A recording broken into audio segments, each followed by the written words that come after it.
नमस्कार, welcome to सुनो now YouTube channel. मैं हूं अजित सिंह राजपूत। दोस्तों, कुछ ना कुछ बड़ा होने वाला है क्योंकि राजस्थान में भारत ने युद्ध अभ्यास शुरू कर दिया है और पाकिस्तान ने डर के मारे अपना एयर स्पेस ही बंद कर दिया। तो क्या फिर से ऑपरेशन सिंदूर जैसा कुछ होने वाला है?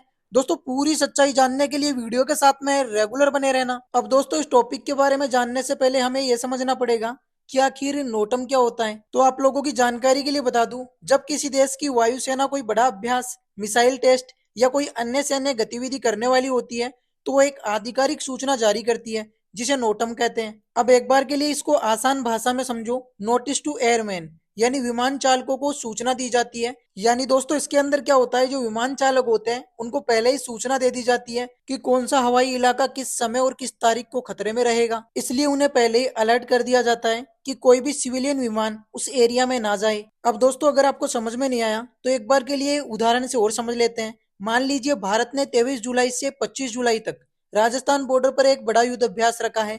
तो सरकार एक नोटम जारी करेगी जिसमें लिखा होगा, इस तारीख को सुबह 9 बजे से शाम 6 बजे तक इस क्षेत्र में कोई भी विमान न जाए क्योंकि यहाँ पर युद्ध अभ्यास होगा। अब दोस्तों, आप लोग इस बात पर गौर करना, 6 मई 2025 को मीडिया में खबरें आने लगी थी कि भारतीय वायुसेना पाकिस्तान बॉर्डर पर एक बड़ा युद्ध अभ्यास करने जा रही है। और फिर उसके ही अगले दिन यानी 7 मई 2025 की रात सोशल मीडिया और अंतर्राष्ट्रीय न्यूज में ये विजुअल्स दिखने लगे कि पाकिस्तान के कई इलाकों में भारतीय मिसाइलें गिरी है और यह भारतीय सेना का ऑपरेशन सिंदूर था। अब दोस्तों, ये एक रियल स्ट्राइक थी, न कि सिर्फ अभ्यास। इसमें भारत ने कुछ आतंकी ठिकानों पर अटैक किया था। और फिर बाद में क्या होना था, पाकिस्तान ने इसके जवाब में लगभग 840 मिसाइलें भारत की तरफ दागी थी, लेकिन इनमें से कोई भी मिसाइल ना तो कोई बड़ा सैन्य ठिकाना हिट कर पाई और ना ही कोई इमारत गिरा पाई। अब सवाल ये उठता है कि आखिर पाकिस्तान की मिसाइलें कोई भी सैन्य ठिकाना हिट क्यों नहीं कर पाई और ना ही कोई इमारत गिरा पाई? आखिर क्यों? क्योंकि भारत का एयर डिफेंस सिस्टम बहुत ज्यादा मजबूत है। जैसे अमेरिका का आयरन डोम होता है, वैसे ही भारत के पास S-400, आकाश और बराक 8 जैसे सिस्टम है। अब दोस्तों, ये सिस्टम क्या काम करते हैं? दुश्मन की मिसाइल को हवा में ही तबाह कर देते हैं। अब मेरी इस बात को ध्यान से सुनना। भारत ने 23 जुलाई से युद्ध अभ्यास शुरू किया। जगह है राजस्थान बॉर्डर। इसमें भारत के कई बड़े फाइटर जेट्स शामिल हैं। पाकिस्तान ने भी क्या किया, 22-23 जुलाई को कराची के पास में अभ्यास शुरू किया। और भारत ने जो नोटम जारी किया है उसका एरिया भी बहुत बड़ा है। मतलब ये सारी की सारी जानकारी फैक्ट्स और घटनाओं पर आधारित है।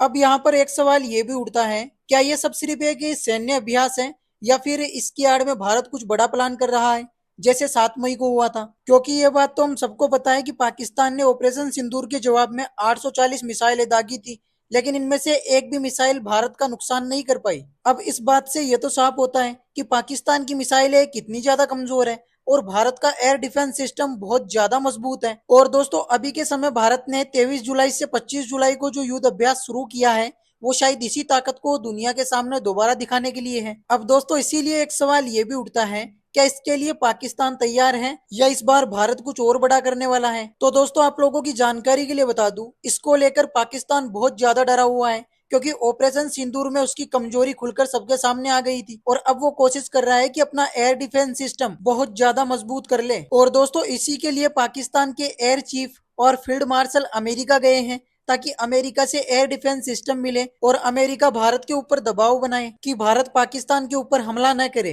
यानी दोस्तों, यहाँ पर पाकिस्तान क्या कर रहा है, पाकिस्तान अमेरिका से मदद मांग रहा है कि हम आपके काम आएंगे लेकिन बदले में आपको हमें भारत से सुरक्षा देनी होगी। अब दोस्तों, जैसा कि पाकिस्तान अमेरिका से मदद मांग रहा है और अमेरिका भी शायद उसमें दिलचस्पी दिखा रहा है, तो अब सवाल ये उठता है, क्या अमेरिका और पाकिस्तान के नए रिश्ते उभर कर सामने आ रहे हैं? और इधर चीन और भारत की बढ़ती हुई बातचीत को देखकर क्या लगता है, क्या ये खेल असल में युद्ध का नहीं बल्कि कूटनीति और इंटरनेशनल राजनीति का है? आप लोग इस बारे में क्या बोलना चाहते हो, कमेंट्स करके जरूर बताना। अब दोस्तों, हुआ यूं, डोनाल्ड ट्रंप अब पाकिस्तान को फिर से अहमियत दे रहे हैं। यानी अमेरिका जो पहले भारत के साथ था अब पाकिस्तान की तरफ झुक रहा है और इसी वजह से भारत देश ने क्या किया, चीन के साथ में अपने रिश्ते फिर से बनाना शुरू कर दिया और इसीलिए भारत ने चाइनीज नागरिकों को वीजा देना फिर से शुरू कर दिया। मतलब अब भारत चीन के बीच में बातचीत और रिश्ते थोड़े सुधरने लगे हैं। अब दोस्तों, इन सबको देखकर एक चीज का तो पता लगता है कि दुनिया की राजनीति में बहुत तेजी से बदलाव हो रहे हैं और हमारे देश भारत को नई रणनीति, नई चालें